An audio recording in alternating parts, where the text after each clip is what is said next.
everybody. We're in the clubhouse at Killarney International Raceway, and this is We're where actually in the VIP lounge. the VIPs would hang out. What kind of VIPs would hang out here, Deon? All the racing fraternities VIPs. All the racing VIPs, the main manner at Killarney and other invited guests. Yeah. Has this seen any Formula One stars in its time? It must have. I mean, there must have been some people that have visited this clubhouse. In the 60s, for sure. Yeah. There was a lot of Formula One. There was actually Formula One races here in the early 60s. And here and there, I think the Formula One drivers came to South Africa more. Yes. And they were more accessible in the 70s than they are now. Yeah. You know? And I mean, they'd come here as well, I guess, not outside of the Formula One calendar as guests.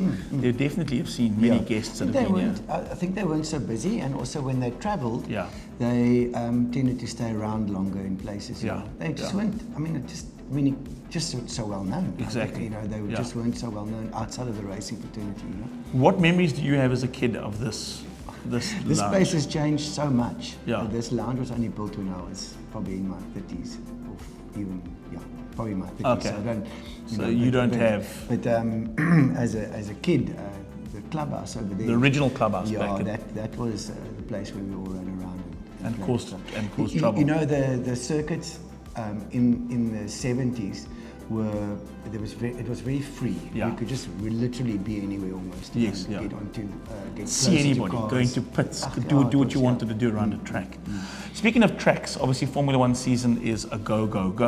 But what a championship this season has been, and for various reasons, obviously.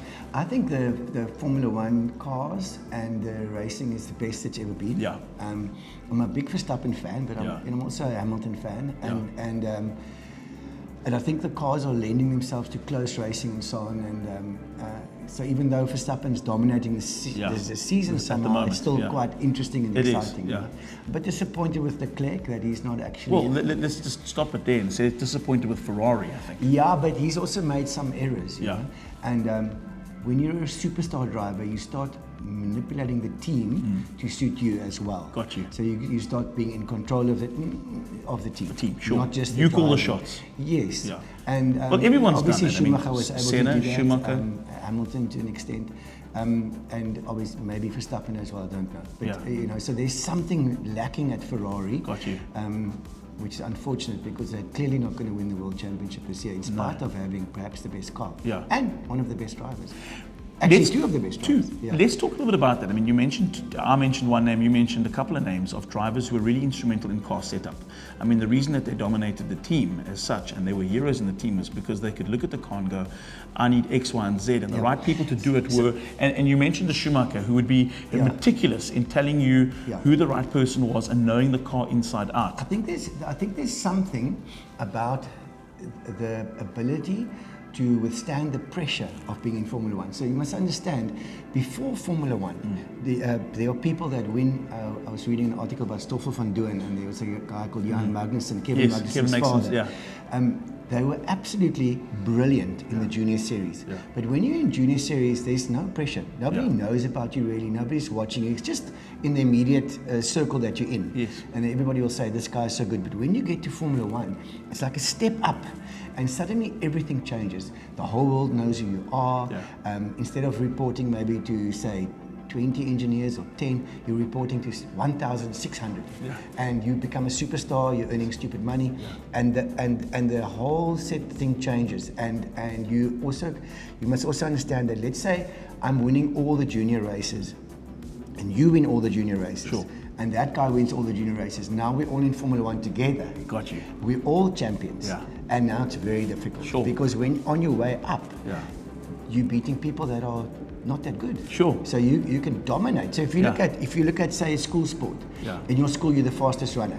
Then in a provincial you're still the fastest, but it's a bit. Then nationally, now you go to Olympics. Everybody's the fastest. Exactly. Yeah, so now it boils down to your mental attitude, your training, whatever. And it's the same in Formula One. Those superstars are not just the most talented. There's a mental game there and stuff. And then the other thing is the wanting to do Formula One. It's no family. Look at Alonso. Hamilton. These people don't even have another life. You know? There's no. And Schumacher that you mentioned chose the right woman to get married to. I think she sorted his life out. We never heard about her. No. There's no talk about it. But she did everything. Absolutely. And he was Sebastian able to- Vettel exactly the same. He's Well, retiring he's now actually from Formula retiring One. because he wants to be with his family. But he wants to be Rosberg. again though, a great setup where his wife's taking care of basically but the family something has behind the shifted in scenes his head. and his head. And But it you didn't and I shift in Alonso's head. It hasn't shifted in Hamilton's head. Well, let's just talk about Even them though very they're older quickly. than him. Yeah.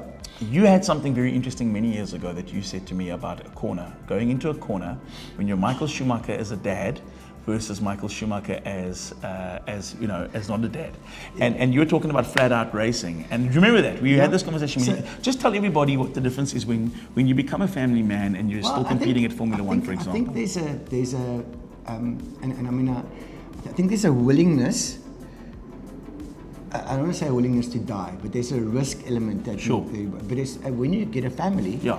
you might start realizing that you don't want to be dead. No. You know, so you might just come off it a little bit, you know. Got you. And that's why I say people like Alonso, Valentino Rossi, Sure. these people don't seem to have another life. Yeah. You know, they don't have That's children. their life. Yeah. So and there's another thing that's different with Schumacher. Schumacher stopped. Yeah. So I think if you're getting older, you must just never stop. Yeah. If you exit for a year Yeah. or two, it's very difficult to get back to that same thing. And at the same time, your powers obviously are declining. Sure. Yeah. I love it. Listen, talking Formula One, talking all things motor racing. We do it with Deon Joubert every week. Like, subscribe, give us the thumbs up, and we'll catch you again soon for the latest and greatest in content out of Car Mag.